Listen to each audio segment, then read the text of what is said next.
Assalomu alaykum do'ston aziz, xush omading ба канал. дар навори имрӯзаи мо квартира ва хонаи заминӣ мебошад.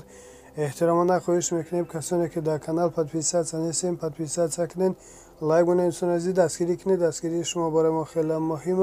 ва касоне ки хонаи фурӯшӣ дорад, замини фурӯшӣ дорад, квартираи фурӯшӣ, рақамҳо дар рӯи экран мешавад. мо тариқи WhatsApp равон кунед, реклама мекунем, рекламаш без сума. ина квартираи новостройкаи фурӯшӣ қарор дорад дар шаҳри Душанбе, ноҳияи Фирдавсӣ, поёни Саховат. як хонага квартира дар 5 этаж қарор дорад. 36 метр квадрат мебошад. фурӯхта мешавад бо нархи 130 000 сомонӣ бо савдо мешавад. об свет дорад, ҳуҷҷатҳош ҳамаш 100%. квартира айни ҳол коробка мебошад. харидори аниқ бошад. рақамҳошон дар рӯи экран мешаванд. занг занед аз соҳиби хона маълумоти бештарро дастрас намоед. аз номи канал гап занед, ба шумо иншоалло арзон мекунанд. ина квартираи новостройкаи фурӯшӣ қарор дорад дар шаҳри Душанбе, дар назди масҷиди Мавлоно. як хонага квартира дар 2 этаж қарор дорад. 33 метр квадрат мебошад. фурӯхта мешавад бо нархи 109 000 сомонӣ бо савдо мешавад. об свет дорад, ҳуҷҷатҳош ҳамаш 100%. квартира айни ҳол коробка мебошад. харидори аниқ бошад. рақамҳошон дар рӯи экран мешаванд. занг занед аз соҳиби хона маълумоти бештарро дастрас намоед. аз номи канал гап занед, ба шумо иншоалло арзон мекунанд. ина квартираи новостройкаи фурӯшӣ қарор дорад дар шаҳри Душанбе, ноҳияи Фирдавсӣ. як хонага квартира дар 11 этаж қарор дорад. фурӯхта мешавад бо нархи 159 000 сомонӣ бо савдо мешавад. об свет дорад, ҳуҷҷатҳош ҳамаш 100%.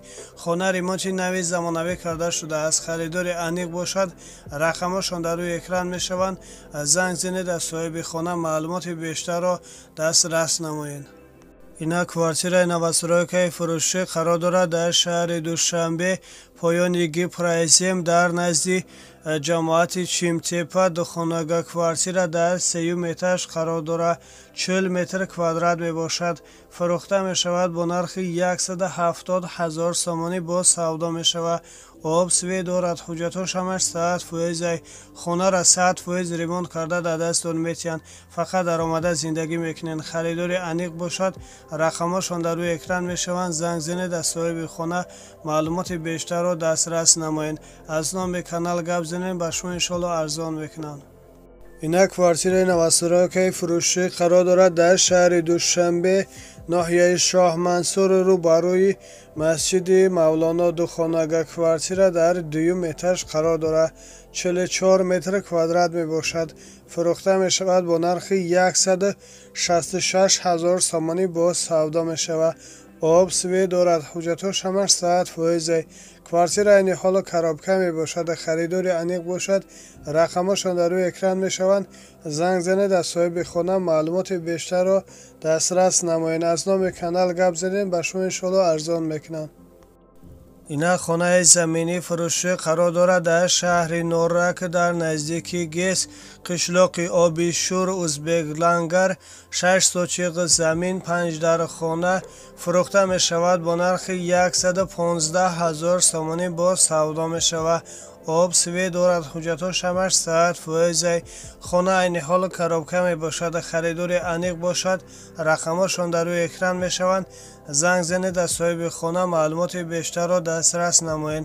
аз номи канал гап занед, ба шумо иншоалло арзон мекунанд.